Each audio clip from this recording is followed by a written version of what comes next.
अध्याय 15। इन बातों के पश्चात यहोवा का ये वचन दर्शन में अब्राम के पास पहुंचा।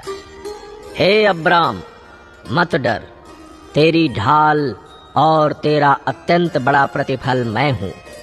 अब्राम ने कहा, हे प्रभु यहोवा, मैं तो निर्वंश हूँ और मेरे घर का वारिस ये दमिश्क वासी एलीएजेर होगा, अतः तू मुझे क्या देगा? और अब्राम ने कहा, मुझे तो तूने वंश नहीं दिया, और क्या देखता हूँ कि मेरे घर में उत्पन्न हुआ एक जन मेरा वारिस होगा। तब यहोवा का ये वचन उसके पास पहुंचा, ये तेरा वारिस ना होगा, तेरा जो निज पुत्र होगा वही तेरा वारिस होगा। और उसने उसको बाहर ले जाके कहा, आकाश की ओर दृष्टि करके तारागण को गिन, क्या तू उनको गिन सकता है? फिर उसने उससे कहा, तेरा वंश ऐसा ही होगा।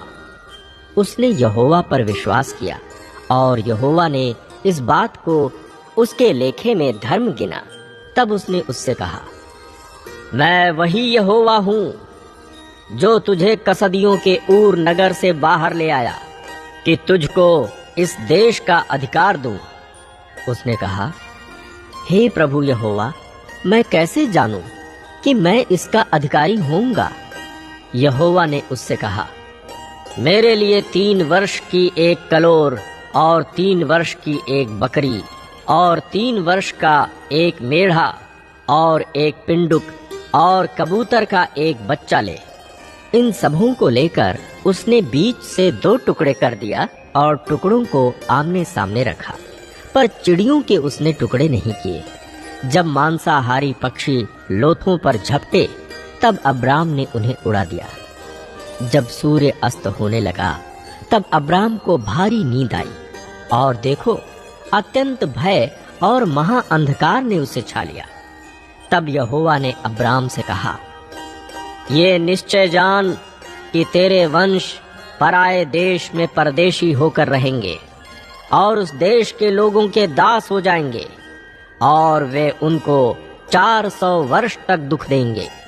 फिर जिस देश के वे दास होंगे उसको मैं दंड दूंगा, और उसके पश्चात वे बड़ा धन वहां से लेकर निकल आएंगे। तू तो अपने पितरों में कुशल के साथ मिल जाएगा, तुझे पूरे बुढ़ापे में मिट्टी दी जाएगी, पर वे 4थी पीढ़ी में यहाँ फिर आएंगे, क्योंकि अब तक एमोरियों का अधर्म पूरा नहीं हुआ है।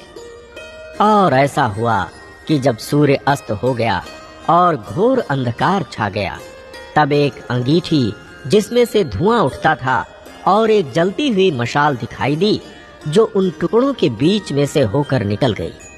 इसी दिन यहोवा ने अब्राम के साथ ये वाचा बांधी, मिस्र के महानद से लेकर परात नामक बड़े नद तक जितना देश है, अर्थात केनियों, कनिज्जियों, कदमोनियों, हित्तियों, परिज्जियों, रपाइयों, एमोरियों, कनानियों, गिरगाशियों और यबूसियों का देश मैंने तेरे वंश को दिया है।